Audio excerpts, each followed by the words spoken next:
Magandang hapon po sa inyo, ang inyong lingkod, si Chef Roy.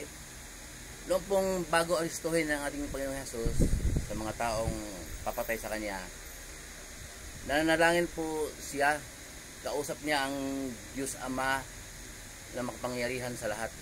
Yung pong John 17, buong John 17 po, lahat po yun ay panalangin ng ating Panginoong Hesus. Pero babasahin ko po sa inyo sa John 17:9 hanggang 10 po. Ito ay bahagi ng kanyang panalangin nung bago po siya hulihin ng mga taong papatay sa kanya. Basahin ko po, pakinggan ninyo, napakaganda po nito. Sa John 17:9 po.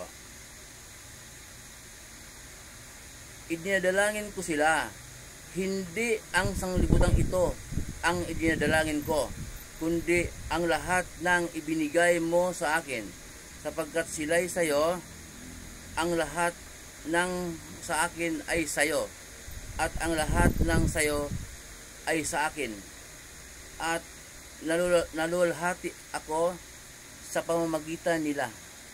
So, ang kausap po ng ating Panginoong Hesus, ang Diyos Ama na makapangyarihan sa lahat.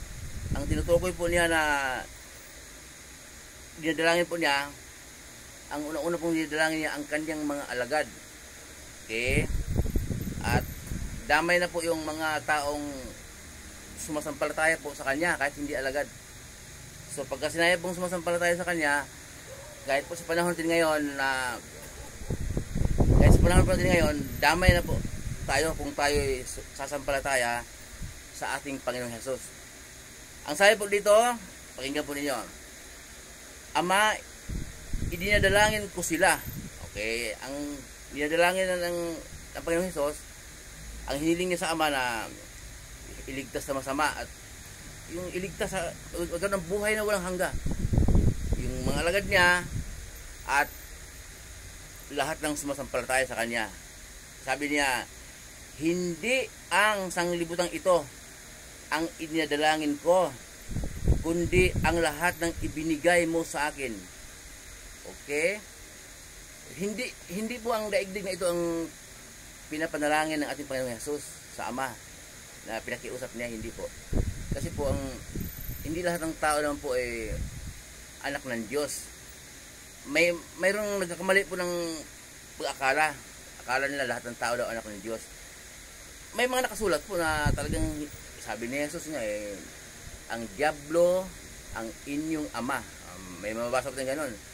Doon naman po sa kay John the Baptist, nung siya po yung nagbinyag, sinabi din niya doon sa mga parasiyo at saka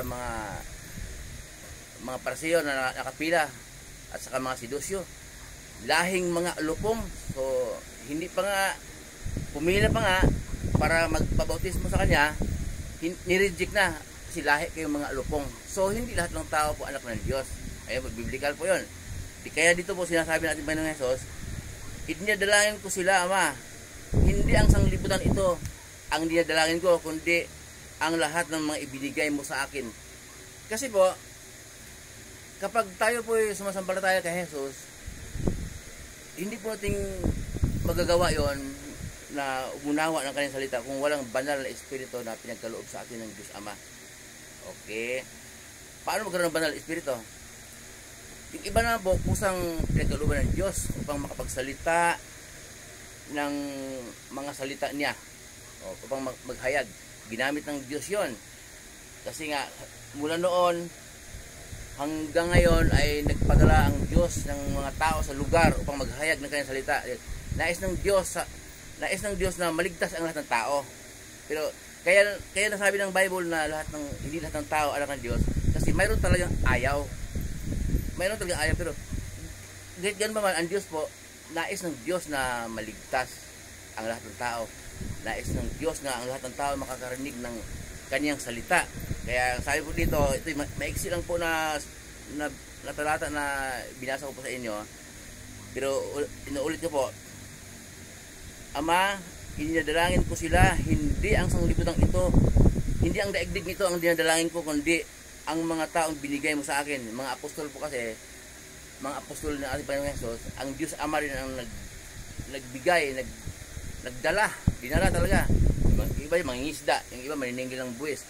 Dinala sa pamamagitan ng banal na Espiritu, dinala talaga niya kay Jesus. Dinala kay Jesus upang sumasampalataya. Hindi man sila si Mateo nun, maniningil ng buwis, mandaraya yun. Hindi man si Sakyo, ganun din. Banal na Espiritu ang nanguna sa kanila upang sasampalataya sila kay Jesus.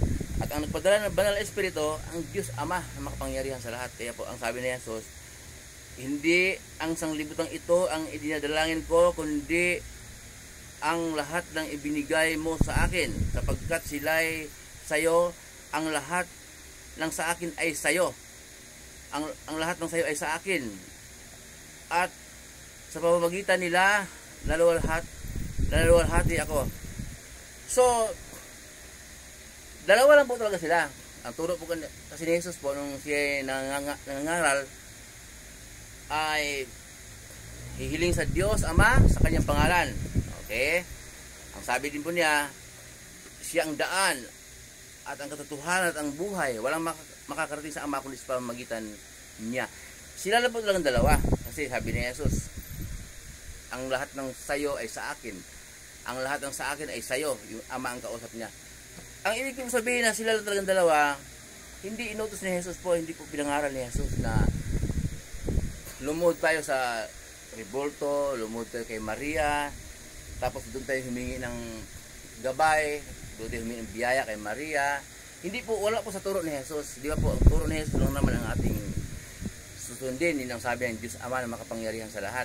Kaya po, sabi ng kanyang mga alagad, kung nangaral ang kanyang mga alagad, ay maraming antikristo ngayon.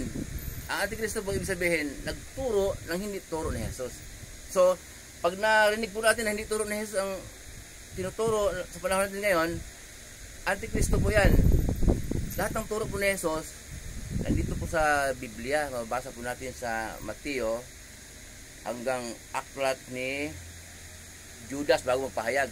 Kasi po yung mga gawa na yan, gawa Corinto, Roma, hanggang aklat ni Judas, yun mga nagturo ng mga alagad niya. Kasi sinabi naman niya nung muli siyang nabuhay bago siya umakyat sa langit, miniting niya ang kanyang mga alagad niya, kung paano ako isinugo ng Ama, gayon din naman isinusugo ko kayo. Kaya ang mangaral po talaga si Jesus lang at ang kanyang mga alagad. Ngayon, babasahin na natin kasi ipaalala natin, ipaliwanag natin ang mga talinghaga. Hindi po tayo mangangaral, okay? Hindi tayo mangangaral po. Pag may nangangaral, hindi turo ni Jesus, hindi po sa Diyos yun. Muli pong yung lingkod, si Chef Roy. Kumusta po kayo? Pagpapalain tayo ng Diyos.